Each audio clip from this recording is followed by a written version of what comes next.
नमस्कार दोस्तों, आप सबका स्वागत है बिहार बोर्ड इंटर परीक्षा के लिए इतिहास का इंपॉर्टेंट ऑब्जेक्टिव क्वेश्चन। दोस्तों आप इस वीडियो को अंत तक जरूर देखें क्योंकि इसमें जो भी ऑब्जेक्टिव प्रश्न इतिहास का है ये सभी बहुत इंपॉर्टेंट है और बिहार बोर्ड इंटर परीक्षा इतिहास में बहुत बार पूछे गए हैं पिछले वर्षों में, और इस तरह का ही प्रश्न आपको पूछा जाएगा। तो आप इस वीडियो को अंत तक जरूर देखें। तो चलते हैं प्रश्न की ओर। तो पहला प्रश्न आप देख रहे हैं, गुप्त शासन का आरंभ हुआ। गुप्त शासन का आरंभ हुआ तो ऑप्शन ए 330 ईस्वी, ऑप्शन बी 325 ईस्वी, ऑप्शन सी 315 ईस्वी, ऑप्शन डी 320 ईस्वी। तो इस प्रश्न का उत्तर अगर आप जान रहे तो कमेंट में उत्तर जरूर दें। तो गुप्त शासन का आरंभ हुआ था ऑप्शन नंबर डी बिल्कुल सही है, 320 ईस्वी में। अगला प्रश्न है, समुद्रगुप्त शासक किस ईस्वी में बना। समुद्रगुप्त शासक किस ईस्वी में बना। ऑप्शन ए 335 ईस्वी, ऑप्शन बी 331 ईस्वी, ऑप्शन सी 315 ईस्वी, ऑप्शन डी उपयुक्त में से कोई नहीं। तो इस प्रश्न का उत्तर होगा आपका ऑप्शन नंबर ए बिल्कुल सही है, 335 ईस्वी में समुद्रगुप्त शासक बना था, 335 ईस्वी में। अगला प्रश्न है आपका, अशोक के अभिलेख को सर्वप्रथम कब पढ़ा गया। ऑप्शन ए 1850 ईस्वी, ऑप्शन बी 1830 ईस्वी, ऑप्शन सी 1753 ईस्वी, ऑप्शन डी 1837 ईस्वी। तो इस प्रश्न का उत्तर हो जाएगा आपका 1837 ईस्वी में पढ़ा था, ऑप्शन नंबर डी सही है। अशोक के अभिलेख को सर्वप्रथम कब पढ़ा गया था तो 1837 ईस्वी में, ऑप्शन नंबर डी सही है। अगला प्रश्न है, बिंदुसार किस वंश का शासक था। बिंदुसार किस वंश का शासक था। ऑप्शन ए गुप्त वंश का, ऑप्शन बी मौर्य वंश का, ऑप्शन सी हयंद वंश का, ऑप्शन डी कुषाण वंश का। तो इस प्रश्न का उत्तर हो जाएगा आपका बिंदुसार मौर्य वंश के थे। बिंदुसार किस वंश के थे, मौर्य वंश के थे। अगला प्रश्न है, ऋग्वेद में कितने मंडल है। ऋग्वेद में कितने मंडल है तो ऑप्शन सी 10 मंडल है ऋग्वेद में। अगला प्रश्न है, 6ठी शताब्दी ईसा पूर्व में कितने महाजनपद की चर्चा है। 6ठी शताब्दी ईसा पूर्व में कितने महाजनपदों की चर्चा है तो ऑप्शन नंबर डी बिल्कुल सही है, 16 महाजनपदों की चर्चा है। अगला प्रश्न है, भारत का प्रथम नगरीय सभ्यता थी। भारत का प्रथम नगरीय सभ्यता थी। तो इस प्रश्न का उत्तर हो जाएगा आपका ऑप्शन नंबर बी, यानी कि वो बिल्कुल सही है, हड़प्पा सभ्यता। भारत का प्रथम नगरीय सभ्यता थी हड़प्पा सभ्यता, ऑप्शन नंबर बी सही है। अगला प्रश्न है, हड़प्पा स्थल का उत्खनन कब आरंभ हुआ था। हड़प्पा स्थल का उत्खनन कब आरंभ हुआ था तो इस प्रश्न का उत्तर हो जाएगा आपका ऑप्शन नंबर सी बिल्कुल सही है, 1921 ईस्वी में। 1921 ईस्वी में हुआ था।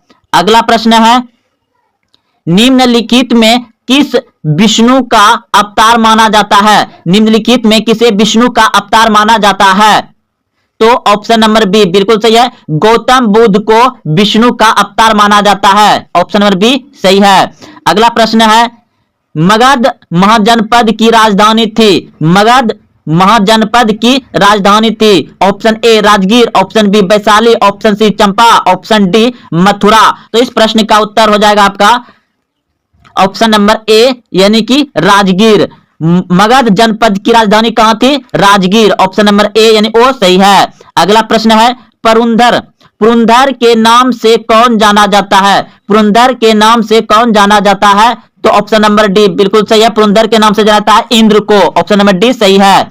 अगला प्रश्न है, गौतम बुद्ध का जन्म कब हुआ। गौतम बुद्ध का जन्म कब हुआ था तो गौतम बुद्ध का जन्म हुआ था 563 ईसा पूर्व, 563 ईसा पूर्व, ऑप्शन नंबर 100 यानी सी सही है। अगला प्रश्न है, सिकंदर कहां का शासक था। सिकंदर कहां का शासक था तो सिकंदर था मकदूनिया का, ऑप्शन नंबर डी बिल्कुल सही है, मकदूनिया का शासक था। अगला प्रश्न है, किस ग्रंथ में आदम से लेकर अकबर के काल तक का इतिहास मिलता है।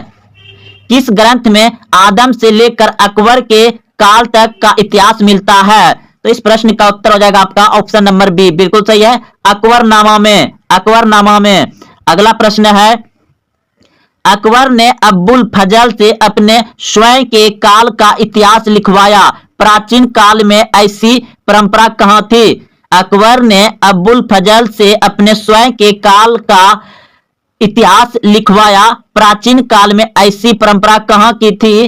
तो ऑप्शन नंबर ए बिल्कुल सही है, चीन का। कहां का था? चीन का था, चीन। अगला प्रश्न है, आपका अगला प्रश्न है कि बादशाह नामा किसने लिखा? बादशाह नामक किसने लिखा?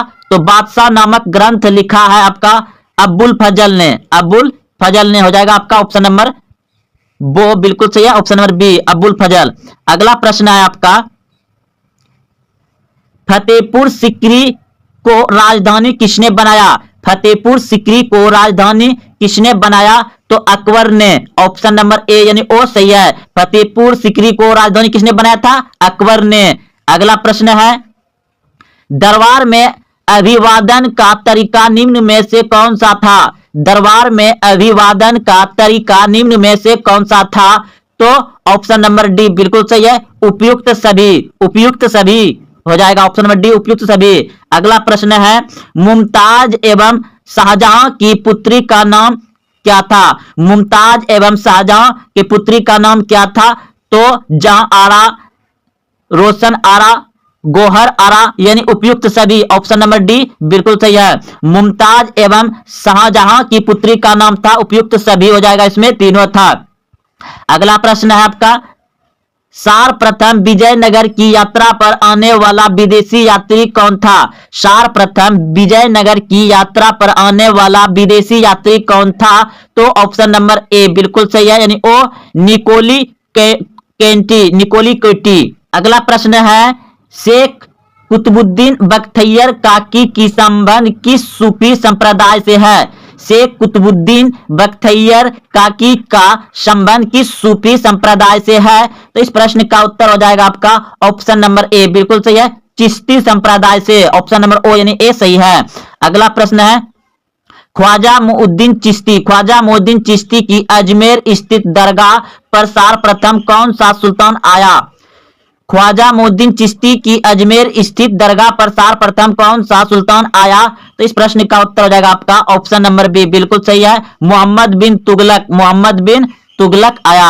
अगला प्रश्न है, शंकराचार्य का मत है, शंकराचार्य का मत है, तो इस प्रश्न का उत्तर हो जाएगा आपका उद्वैतवाद, ऑप्शन नंबर बी सही है। अगला प्रश्न है, भारतीय अध्ययन संबंधी बाधाओं का वर्णन किस विदेशी यात्रा ने लिखा है? भारतीय अध्ययन संबंधी बाधाओं का वर्णन किस विदेशी यात्री ने लिखा है? तो इस प्रश्न का उत्तर हो जाएगा आपका ऑप्शन नंबर ए यानी अलबुर्नी ने लिखा है।